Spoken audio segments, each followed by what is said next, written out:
Hey, it's Tinisha, host of Mid-American Gardener, and if you recognize this beautiful backdrop behind me, it's because we've been here before. We are back in Monticello at Jennifer Nelson's house, and today we're joined by Jennifer Fishburn, and these two, now that we're past Mother's Day, they're going to get us officially ready for planting season. So ladies, thank you so much, first of all. Now tell us a little bit about what we're going to be talking about today. Sure. We're going to be talking about planting vegetables in containers. It's something that Jennifer and I have gotten really heavily into, I'd say, the last few years. So we're going to go through some of the ways that we grow vegetables at our houses and what we're planting today and getting the garden going. Okay. And Jennifer, what about you? For me, I do have a bit large traditional garden, but I also enjoy growing in containers. So today we're going to talk about some of my favorites. But first we're going to start with container gardening. Can be as easy as growing in a 5-gallon bucket. This would support a tomato. As long as you put drainage holes on the bottom of it, you're good to go. Okay, so we have a lot to cover, so let's jump in and get started. Okay.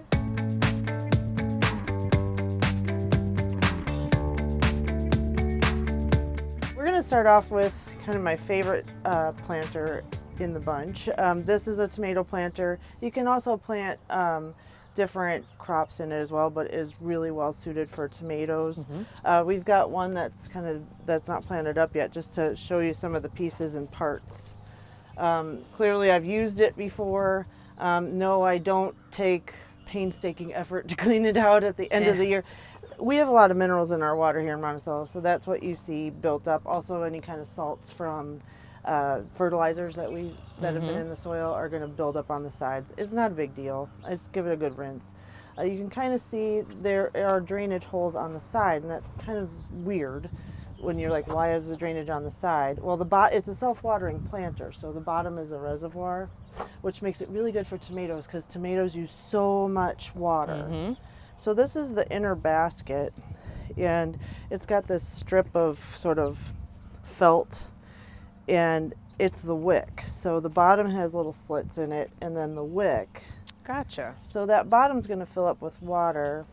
Tuck that. Yep. Yeah, tuck that. You got to tuck that in. So it's almost the same principle as when you buy house plants and it's got the little strip of yarn. Yeah. Just on a bigger scale. Yeah, totally bigger scale. But what I love about this planter is it combines two methods for growing in containers that I think work really well. The self-watering idea, especially for tomatoes, but then this grow bag. And clearly I've used this before. And you can buy replacements, but they last several years until it's actually got holes in it and it's breaking down. It's fine to use. And before I fill this up with soil again, I'll pick off any bits of roots that might be left from last year. But this goes down inside, and then you fill that up. And the advantage of the felt and the grow bag is that you get what's called root pruning. So the roots are going to grow out and hit the air, and the root tip is going to die, and that'll force it to branch. So you get a really, really extensive root system. Oh, wow. So it's actually more efficient than in the ground because it's so packed with roots. Makes it kind of difficult to undo this thing in the fall because it's like literally solid roots. I bet it sounds like Velcro. Yeah, it does. When you're trying to take the roots out of there. It absolutely does. And so we'll plant our tomato in here, and then these are the trellising, and there's hoops of wire that hook into this. And you don't really need it right now when you put the little baby tomato in, but I was telling Jennifer that they advise you in the catalog where I got these from to plant some tomatoes that are on the smaller side. So some of the more determinate varieties, you'll see that on tomato tags, indeterminate or determinate. Indeterminate is just going to keep growing as long as the conditions are good in the garden. Determinate is going to make a certain height and that set of fruit, that's all you get. So there's good and bad in both. Okay. But the container varieties tend to be determinate, so they're going to be limited in size. But being the experimenter that I always am, I'm like, let's see how big I can grow these. Challenge accepted. Challenge accepted. So I bought the extender for the trellis, and it's like 8 feet tall when I put it all together. I found what the reason is that they say to buy the determinate tomatoes. Once this sucker got so bigger than me, and we had a big storm, these are pretty stable, but it flipped over. So you should you should tie this Gotcha. to something that's not going to flip over. This is an earlier version of this planter. And I it's like also, the wheels. Yeah, this has wheels on it too. Makes it easy to move it around a patio. This is an earlier version. It's got the same grow bag and the wick, but you notice it's more narrow. These, after the first year I used them, you have got to tie this to a stake. Gotcha. Because they are just Now, how many wobbly. plants would you put? One. One per? One per. Okay. Yeah, and we had a cherry tomato in this last year. The same one I'm going to plant this year. Sun Sugar. It's one of our favorites. And very few of them make it into the house because the kids are. Oh yeah, are like the peas. Oh yeah, absolutely. So yeah, we'll just put one in the center. Typically, the mix that we use in this is just your basic potting mix, like what you would use for flowers. I prefer that you buy the one that doesn't have fertilizer already in it and just mix your own, like balanced 12-12-12 or 10-10-10 granular. We couldn't find any. When my husband went out to get the soil, he's like, they didn't have what we normally use. So we do have one in here that has fertilizer incorporated in already. Gotcha. We Okay. may have to, because you use so much water with tomatoes, there's a good chance that midsummer things will start to look a little washed out. They need some fertilizer. We'll just add it in. It's fine. Gotcha. This mix that we ended up buying too also had the moisture crystals in it, and that's helpful in growing vegetables in containers because it gives you a little bit more of a window to water, especially with tomatoes. The first year I tried growing tomatoes in a container, they need so much water. Like I watered them at the beginning of the day and I came home at the end of the day and everything was drooping and dead. So this probably is like your best bet. Yeah, if you have some way to give you a little reservoir, Yeah. it will help a ton. Okay. Awesome. All right, let's check in with Jennifer Fishburn and see what she is prepping over here.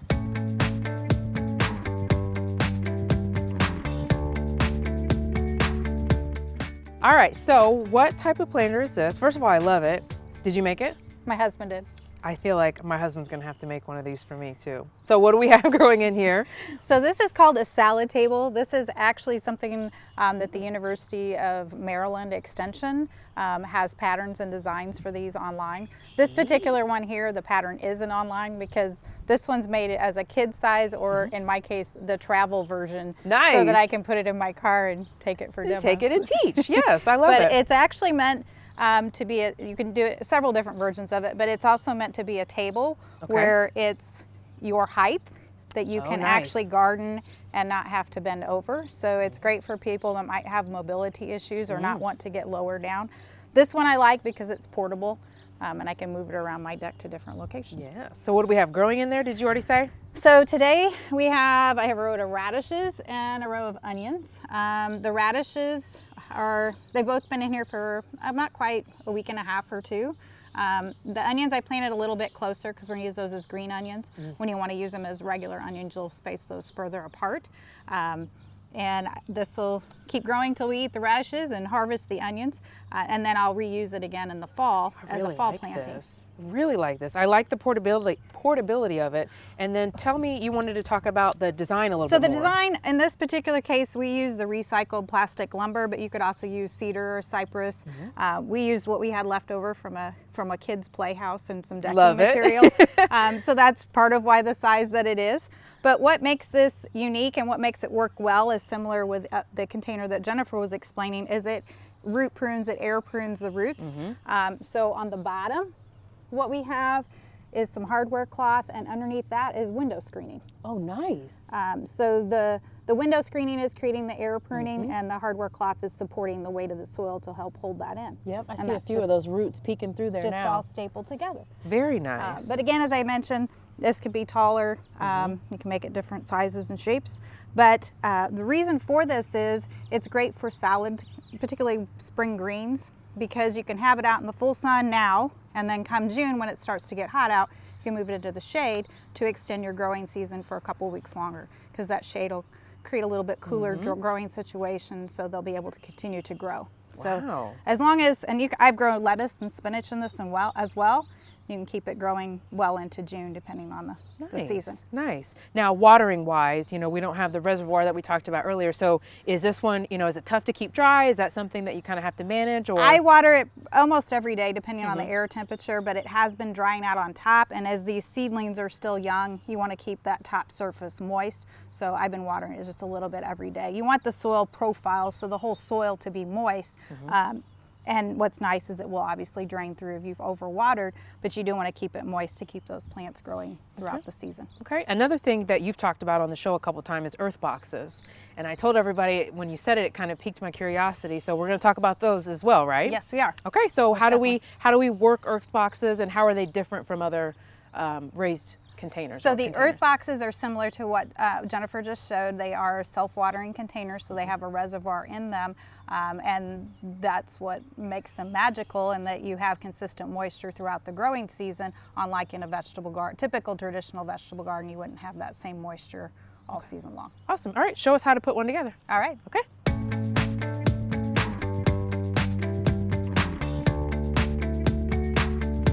All right, so now we're talking about the earth box, and you've got one that's deconstructed, so tell us how it all goes together. Okay, so what we have is the container, the green part that you see here.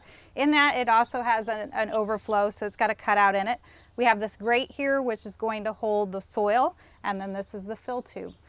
This particular one has larger casters on it, as it will support a trellis, and this trellis will actually go over the top, and then you'll put a nylon netting with it, and then you can grow cucumbers. It can also help with supporting your tomatoes. So this grate's going to just slip right on top of there. Got it. And to the bottom. And then you're just going to put your fill tube in the corner, and that's supported. And then you're going to fill that with potting soil, making sure that the soil is very firm in both of the corners. And this is what we call a self-watering container, because the water will go in there. It won't go past the amount that it needs to. And the corners of that potting soil will wick it up into the entire container. So could you grow zucchini, any of your climbers? You could grow anything in here. I have found it best to start with plants, but you can start seedlings in here as well. This does come with directions that tells you exactly how many of each type of plant to put in it. I grow 2 squash plants in it.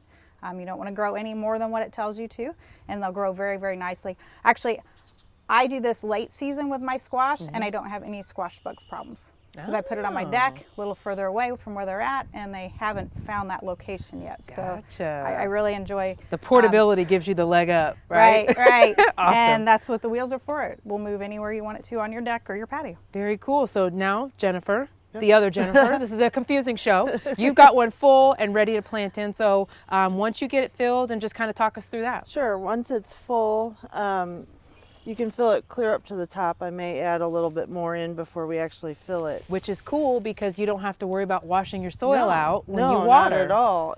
Because it's really more or less a closed system, because this is not a trash bag. This is a I'll be your cover. There's holes cut out for the fill pipe, but you can use it with the black side up, or if you live somewhere really, really warm like Florida, you would probably want to put it white side up, because a little bit too much heat is a bad thing. We want the soil to be nice and warm, but we don't want to cook You want to cook your seedlings in there. So this will fit over here. You can help me put this. Now this is for starting seeds, or maybe no, even when you're done putting your tomato, this goes on any. This is not for starting seed. It's for keeping the moisture in and warming up the soil. Got it. Okay. Okay. My favorite thing, this was actually one of the first containers that I got serious about trying to do vegetables. I had some really spectacular failures with trying to grow vegetables in pots. And truth be told, I got a flyer in with the junk mail that was advertising these, and I'm like, this is not for real. But I'm in a job that I can kind of try this out and see, and so that's where we figured it out, and we're like, these are really cool, and then learn about all the things that people can grow in them. I've grown corn. You can grow 12 corn plants in this thing. Wow. Yeah, it's so remarkable. It's not just about if you've got poor soil conditions.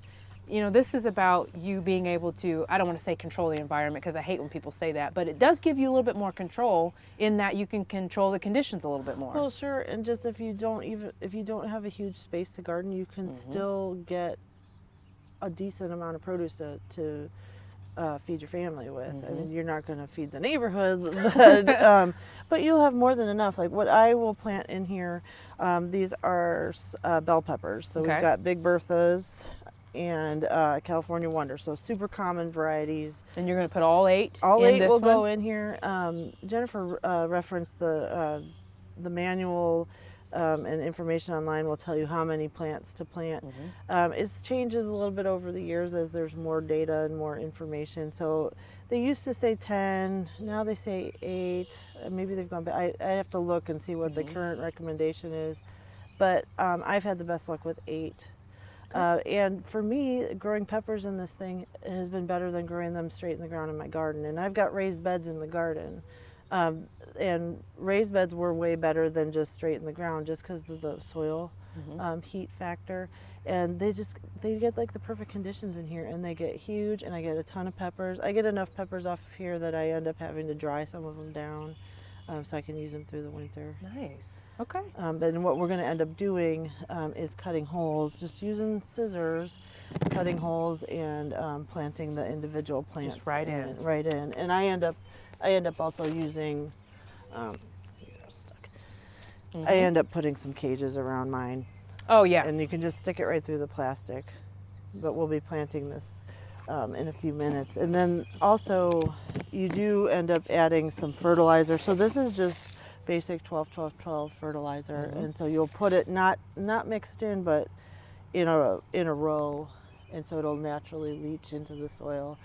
I have seen, not to incriminate the men in the audience, but I have seen some men tell me that they can do this better, and they're going to ignore the directions because that's apparently on the Y chromosome. And I had known an individual that decided to put, ignore all of that, and he put Miracle Grow down in the reservoir? Down in the reservoir, but like actually put the crystals like down. I'm gonna mix it in the reservoir, Jen. It's gonna be fine. It was, for a while, it was like the biggest zucchini plants on the block, but then eventually everything just kind of collapsed and imploded on itself. So you do need to follow the directions. Yeah, follow the directions. And the first year I grew tomatoes in here, I thought, oh, basil and tomatoes go well together. I'll just stick a couple basil plants in the corner. They got shaded out like within a month. So you really have to pay attention to how many they recommend. Got it. And we've got one more container method to show you before we get our hands dirty. Okay, so now we're moving on to some bags, and we've got some potatoes here. So what are these bags called, and are they just for potatoes, or can you put anything in them? So these are actually called grow bags, and this particular one is designed for potatoes, but you could actually grow just about anything in them. They make them in all sizes and shapes. Is it they just felt? It's a polypropylene actually, but they are versions that are a felt. The heavier the grade, the longer they're going to last, but these will last, grow bags themselves, anywhere from 3 years to about 8 years, depending on how you take care of them and what type of material they're made of. Something very comparable to that would be super inexpensive is taking a reusable shopping bag. Really? And also putting potting soil in that. It still gives that breathability. The difference is going to be this is only going to last a year. Gotcha. It's going to break down pretty quickly, Good where to these are know. designed to grow in. So this would give you the same type of thing. This particular one, we have potatoes that we're going to use in it, and actually I already started some. I just want to show you.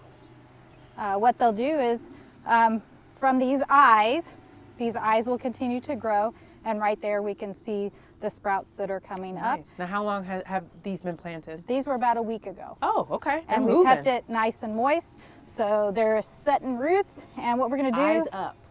Eyes up, yes. When those plants get about 6 inches tall or so, we're going to add more soil. And as the plant continues to grow, we're going to keep rolling the bag up till it's back up to its original height, and we filled it with potting soil. Gotcha. So this will be completely full of potting soil by the end of the season. and then we'll obviously harvest. You can harvest them throughout as they start to grow, but harvest them as they yellow. So just wanted to show you real quick, these are the eyes. These are what will go up. In this particular case, we want to try to find at least 2 eyes. This one I probably plant just by itself, but this one right here, we can see it's much larger. We're going to find those eyes, and we're going to cut that in a manner that when we're done, we can have 2 eyes per section. And these are getting a little old, and I think you may still find potatoes, but I'm not sure. But you do want to try to avoid them if you can from having any damage to them or any spots or any molding. But we're going to plant them just like this. Now you would just cut that out. You wouldn't get rid of this whole piece, would you? No. Just cut that bad spot out. That bad spot. Now how many would you put in here? This in one one of these here, bags? you'd put 5 or 6, Okay. in here, depending on the size of the potato pieces that you have. Gotcha. And like I said, as they grow, you just keep Yeah. adding more soil. Kind of to it. like when you do your asparagus roots. Yes. How you just kind of build Right, those up right. throughout the season. But again, this works in that same principle that the roots will reach the edge of this bag. They'll feel that air out there, and they'll stop growing at that point, and they'll just Nice. get more and more roots. Okay. So we've got a ton of other stuff to plant too. So let's get started.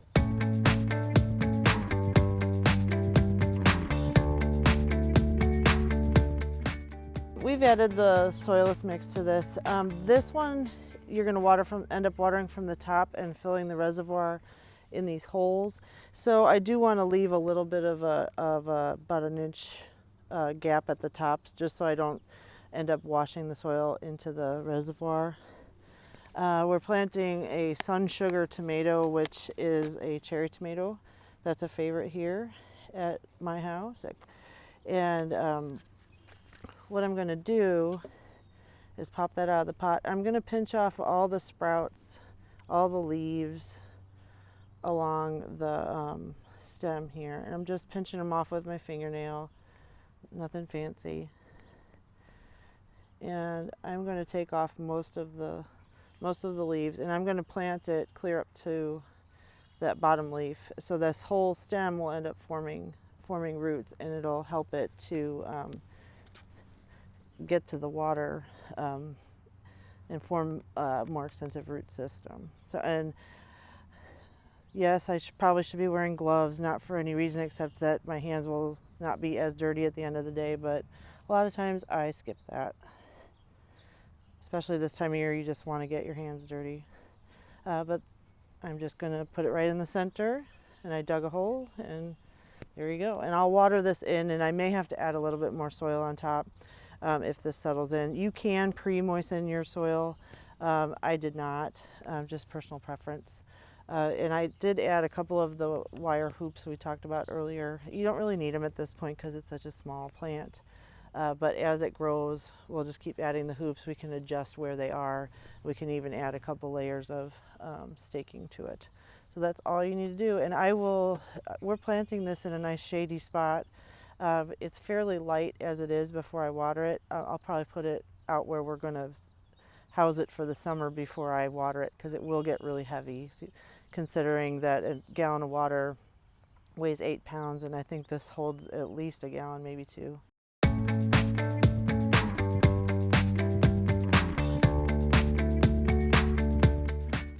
So here we have a grow bag, and in this we have put about 3 inches to 4 inches of potting soil in the bottom. We have prepared our potatoes. In this case, this one has only a few eyes, so we're going to plant this as one. This one we've already cut up. We want to make sure again it has 2 eyes and that we put those upward. And we're going to put 5 potatoes into this bag.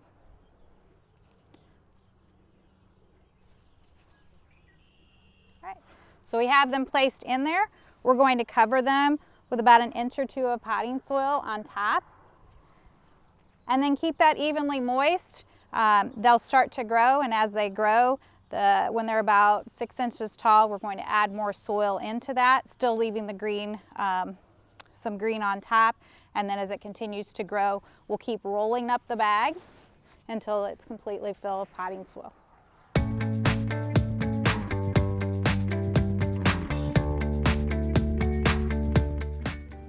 Okay, so we've got peppers here. So Yep. tell me, What's the depth that you want to get these in? Okay, so unlike the tomatoes where we were ripping leaves off and planting things deeper than what they were started as, we're going to plant these basically at the same depth that they were in the little cell pack, and they've got quite a few roots. I'm not going to mess around too much with the roots, but it doesn't hurt to kind of open it up gently. You don't want to manhandle the roots. So in this cover on the earth box, I just cut a little X with my kitchen scissors, and you can just kind of with your fingers make a little hole and stick it in. This can get tricky. You don't want to have to. I have had bigger pepper plants that it can get tricky to get something with a bigger root ball planted at the appropriate depth, and you have to kind of wiggle the cover around and stuff. But this is basically how they'll stay. That's it, huh? And I'll put the cage around once I get all 8. And I did look it up as we were chatting about other things, and the current recommendation is 6 pepper plants per earth box. So I'm not following the rules, exactly what I told you to do. I told you to follow the directions, and I'm not. So you can report me to Earthbox. But this has been what has worked for me. And like I said, Earthbox has changed its directions over the years. I've been using these for over 10 years, and they've gone back and forth on how many is appropriate. So, yeah. Okay. But anyway. Well, guys, we're out of time. Thank you so much for doing this. I hope you learned something. I know I did, to get our gardens off to a good start. And we will see you next time. Good night.